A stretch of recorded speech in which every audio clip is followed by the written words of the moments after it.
Benitos ulit. With ribbon. Ano to? Intact? Hindi. Intact kasi yung lasa. At saka yung pagka-ribbon, yes, ang okay. Pero inutak talaga siya. Wow! Sana tingnan. Wow! Wow! Wow! Wow! Wow! Ano ba to? Isa-slice ba to? Hindi, diretso na lang. Sa gitna. Rectangle. Nakaka-excite? Yes, gano'n kaka-excite. Rate 1 to 10. Kasi lagi itong out of stock sa mga Don Benito. Paano siyang ube? Oo. Meron siyang ube sa loob. Wait ka, parang laki. Sa kanila. Wow, malaki ba talaga? The perfect fight. Second unboxing. Ano yun, te? Inutak. Intact daw, sabi ni LG. Intact na intact sa lasa ang inutak. Galing na initas, baka gusto na naman akong kulay. Kuning ano? Kuning cashier. Tumatangkap ng shirt.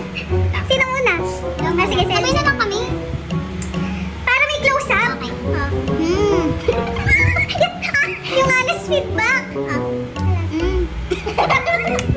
Hindi makikiless makukonvince. Hindi kasi first time ko kasi makatikim na inutak. Oh, lasa utak. Ang ganap niya. Lasa?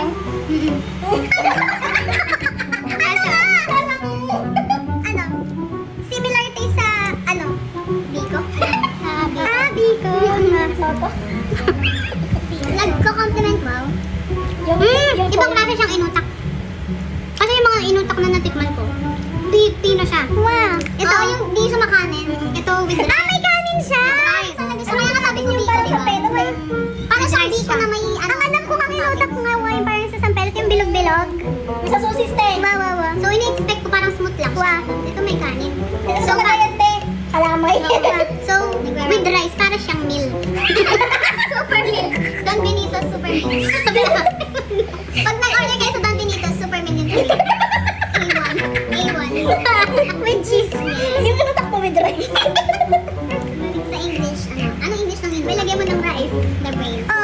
LG, anong English ay inutak? Psych ka. Sa brainless.